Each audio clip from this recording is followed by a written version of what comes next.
historical markers line our roadways, emphasizing the mission of the William G. Pomeroy Foundation to support the preservation and celebration of community history.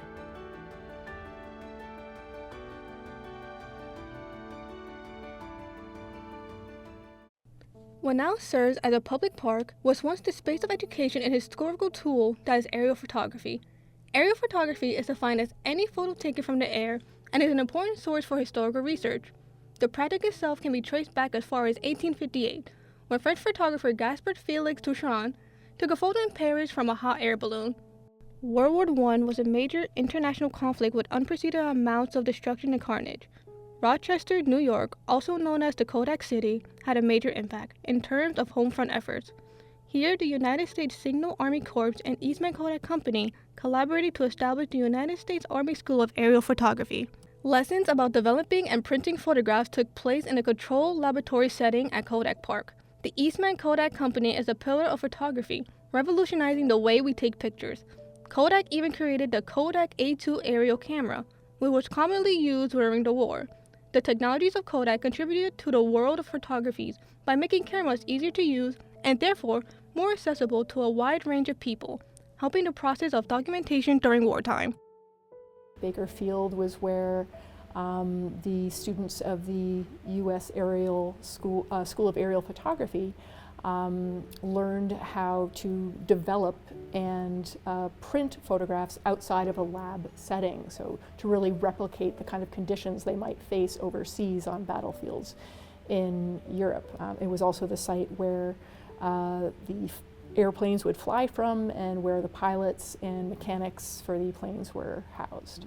So aerial photography, we're talking about images that are quickly taken and quickly developed, and used in large part for things like map making, as opposed to artistic photography. And interestingly, at the school, they weren't teaching photography per se. They were recruiting people that, for the large part, had photography experience already.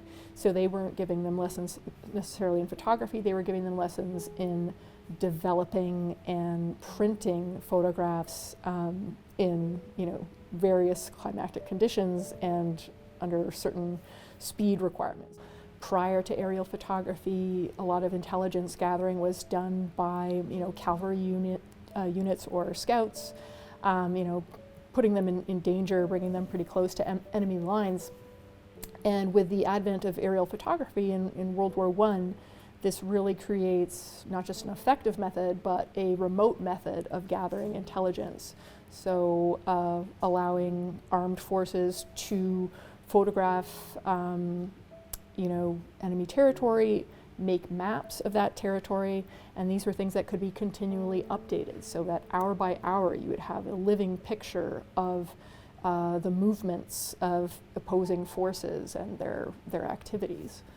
Starting off with a class of under 600 students, enrollment numbers would grow to over 2,000 in the span of 10 months, before the school closed its doors in December of 1918. The Baker Field Historical Marker was established in 2019 to commemorate the school. So the marker really came from this historian, Bill Sowers. It was his real dream to see this happen. It was very humbling to later learn that this site, that for me was just always a site of recreation, very humbling to learn that it was a very historically significant site. This was, as far as we can tell, housed the only active military unit in Rochester's history. So it was connected not just to Rochester's military history, but appropriately enough, also our rich history of photography.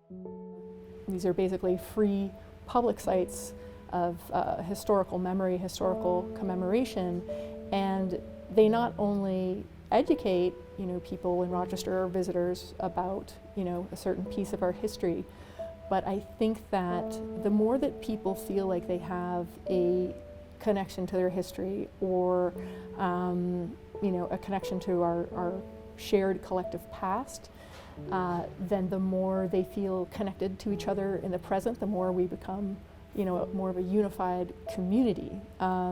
History really just isn't in books and libraries and museums, it's all around us. So these public sites of history are really amazing sites of education, connection, and community.